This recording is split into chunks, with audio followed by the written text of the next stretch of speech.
தீபாவளினா பளிச்சுன்னு ஞாபகத்துக்கு வர்றது பட்டு, பட்டாசு, பலகாரம். பலகாரம் நான் ஞாபகத்துக்கு வர்றது மந்த்ரா கடலை எண்ணெய். அபார ருசி, ஆரோக்கியமான உடல் நலம். தீபாவளி அன்னைக்கு மட்டும் இல்ல, என்னைக்குமே கிச்சன்ல இருக்க வேண்டியது மந்த்ரா கடலை எண்ணெய் தான். Wherever you go, whatever you do, throw a little at it. Omax, Vest and Briefs. திருவண்ணாமலையில் கடந்த 14ஆம் தேதி திமுக வடக்கு மண்டல நிர்வாகிகள் மண்டல மாநாடு நடந்தது. துணை முதல்வரும் இளைஞரணி செயலருமான உதயநிதி பேசும்போது, சட்டசபை தேர்தலில் இளைஞரணியைச் சேர்ந்தோருக்கு கூடுதல் தொகுதிகளில் போட்டியிட வாய்ப்பு வழங்க வேண்டும் என தலைவர் ஸ்டாலின், பொதுச் செயலர் துரைமுருகன் ஆகியோரிடம் கோரிக்கை வைக்கிறேன். கோரிக்கை ஏற்கப்படும் என்ற நம்பிக்கை இருக்கிறது.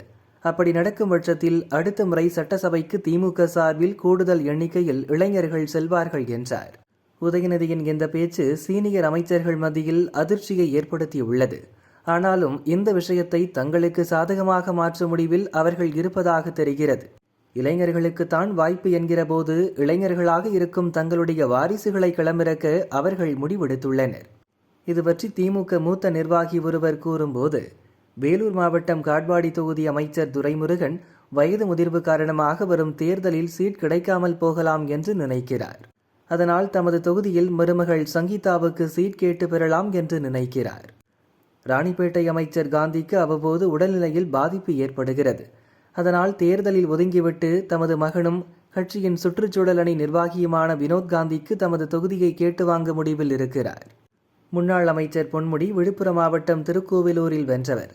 வயது மூப்பால் தேர்தலில் போட்டியிட தயக்கம் காட்டுகிறார்.